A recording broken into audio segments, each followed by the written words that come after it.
ज्योति एक गरीब लड़की थी जो अपने पिता रामू के साथ बेगमपुर गांव में रहा करती। ज्योति के पिता रामू जमींदारों के खेतों पर काम करती और ज्योति गांव में सड़क के नुक्कड़ पर एक आलू कचौड़ी का ठेला लगाती थी। आलू कचौड़ी बेचकर उसकी जो भी कमाई होती उससे वो अपना घर चलाती और रामू को जमींदारों के खेतों में काम करके जो पैसे मिलते उससे वो अपनी बेटी की शादी के लिए जमींदारों के यहाँ जमा करवा दिया करता। एक दिन दोपहर के समय रामू खेतों से काम करके घर लौटता है और अपने घर का दरवाजा खुला देखता है। घर में कोई है क्या?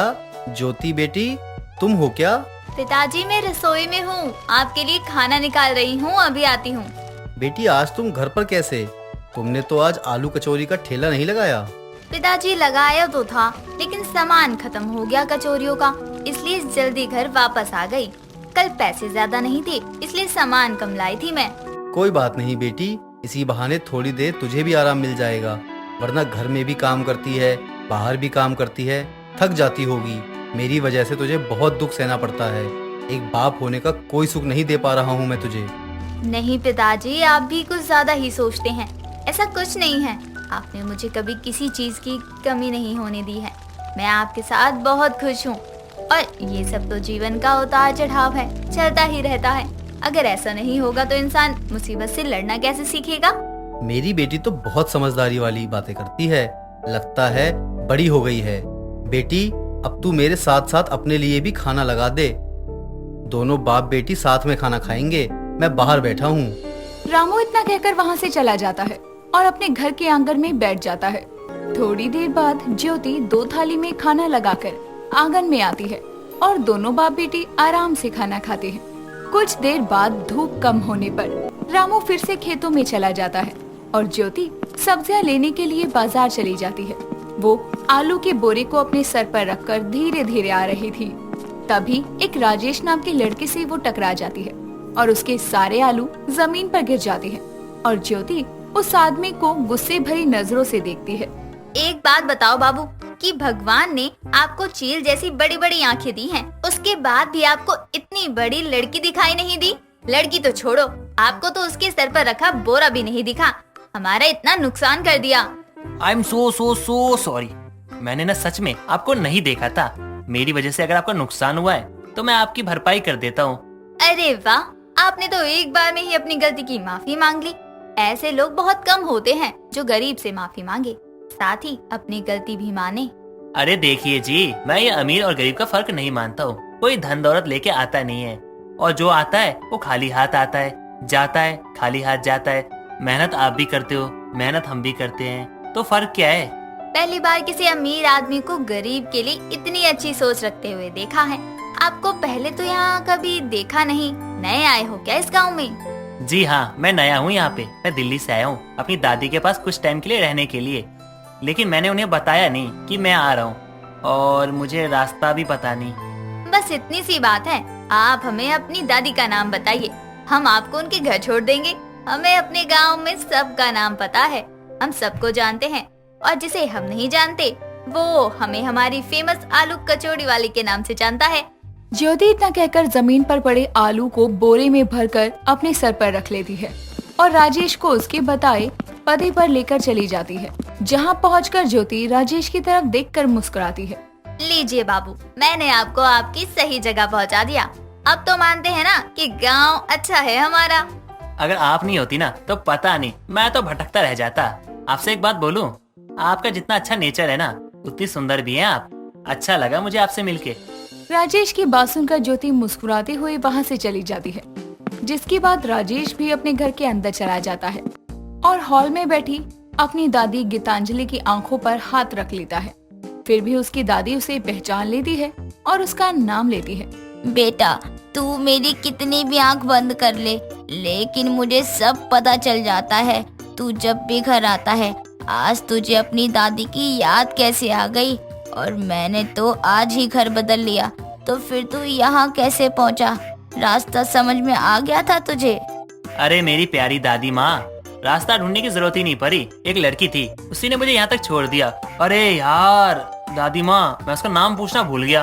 कोई बात नहीं बेटा, इस गांव में है तो कभी भी मुलाकात हो ही जाएगी। कुछ तो उसने अपने बारे में बताया होगा। हाँ दादी माँ, कुछ आलू कचौरी की बात करी थी शायद। वो आलू कचौरी का ठेला लगाती है। अच्छा, तब तो वो ज्योति आलू कचौड़ी वाली ही होगी। लड़की बहुत अच्छी है, गरीब है लेकिन ईमानदार भी है। गांव की सड़क के किनारे वो आलू कचौड़ी का ठेला लगाती है। चल तो आराम कर ले थोड़ा, बाद में उसके बारे में सोच लेना। गीतांजलि इतना कहकर वहाँ से चली जाती है। अगले दिन राजेश ज्योति के आलू कचौरी के ठेले पर पहुँच जाता है और देखता है कि उसके ठेले पर बहुत भीड़ लगी थी। तभी वो ज्योति के आगे हाथ बढ़ाता है। एक आलू कचौरी की प्लेट मुझे भी मिलेगी क्या? मुझे भी बहुत भूख लगी है। थोड़ा इंतजार करिए, दिख नहीं रहा है कि कितनी भीड़ है? भगवान ने मुझे 2 ही हाथ दिए हैं, थोड़ा रुक जाइए, अभी देती हूँ। अगर मैं आपसे कहूँ कि आपके हाथ की बनी हुई आलू कचौरी खाने का वेट नहीं कर पा रहा मैं तो। अरे आप यहाँ कैसे? एक गरीब आलू कचौड़ी वाले के ठेले पर आप जैसा अमीर आदमी आएगा तो मेरे ठेले पर लोगों को खड़े होने की जगह ही नहीं, भीड़ इतनी लग जाती है ना। आप फिर से गलत कह रही हैं। ये अमीर गरीब का भाव अपने दिल और दिमाग से निकाल दीजिए आप। अरे भीड़ तो आपके ठेले पे भी है, इसका मतलब तो ये है ना कि आपके हाथों में स्वाद है। आपकी बनाई आलू कचौरी भी टेस्टी होती है, जिसे खाने के लिए लोगों की भीड़ लगी है। आप मेरी इतनी तारीफ कर रहे हैं, कहीं आलू कचौरी फ्री में तो नहीं खानी ना आपको? अजी नहीं, बिल्कुल भी नहीं। मैं किसी की मेहनत की कमाई देने से पीछे नहीं हटता। आप पहले खाने को तो दे दो आलू कचौरी, तभी तो पता चलेगा टेस्टी है भी या नहीं। राजेश के कहने पर ज्योति एक प्लेट आलू कचौरी लगाकर राजेश को देती है, जिसे खाते ही वो ज्योति की बहुत तारीफ करता है। दोनों बहुत सारी बातें करते हैं। ऐसे ही कुछ दिन बीतते हैं और राजेश रोज आलू कचौरी खाने के बहाने ज्योति के ठेले पर आया जाया करता और पूरा दिन उससे बातें करते हुए गुजार दिया करता। धीरे धीरे दोनों गांव वालों की नजर में आने लगते हैं। सभी उन्हें गलत नजर से देखना शुरू कर देते हैं। तभी एक दिन रामू खेतों में काम कर रहा था और उसकी पड़ोसन कांता वहाँ आती है। रामू भैया, अगर बुरा लगे तो माफ करना, लेकिन गांव के लोग आपकी बेटी और शहर से एक लड़का आया है, उसके बारे में ना जाने क्या क्या बोले जा रहे हैं। आप एक बार अपनी बिटिया से बात कर लीजिए, कहीं ऐसा ना हो कि बिना बात के बदनाम हो जाए वो। कांता बहन, आप तो मेरी बेटी को अच्छे से जानते हो। वो कोई ऐसा काम नहीं करेगी जिससे उसके पिता का सर झुके। मैं जानती हूँ रामू भैया, लेकिन गांव वालों के कहने पर अभी मैं खुद देख कर आ रही हूँ। उसके ठेले पर अब कोई नहीं है सिवाय उस शहरी लड़के के। आपको विश्वास नहीं है तो आप खुद जाकर देख लीजिए। कांता की बात सुनकर रामू अपने खेतों का काम छोड़कर गुस्से में अपनी बेटी के ठेले पर जाता है और जहां वो राजेश और ज्योति को हंस कर बातें करते हुए देखता है, जिसे देखकर वो बिना कुछ बोले ज्योति का हाथ पकड़कर उसे घर ले आता है और उसे सुनाता है। तभी राजेश भी वहां आता है। देखिए, एक पिता होने के नाते आपका गुस्सा करना जायज है। और हाँ, मैं आपको साफ साफ बता देता हूँ, मैं आपकी बेटी को बहुत पसंद करता हूँ और अगर आप तैयार हो तो मैं ज्योति से शादी करके इसे अपने साथ दिल्ली ले जाना चाहता हूँ। मुझे आपके गरीब होने से कोई फर्क नहीं पड़ता है। राजेश की बात सुनकर रामू दोनों की शादी के लिए तैयार हो जाता है, जिसके बाद राजेश भी अपनी दादी को मना लेता है और ज्योति से शादी करके उसे अपने साथ हमेशा के लिए दिल्ली ले आता है। इस तरह से एक ही पल में गांव की गरीब आलू कचौरी वाली दिल्ली जैसे शहर में जाकर बस जाती है।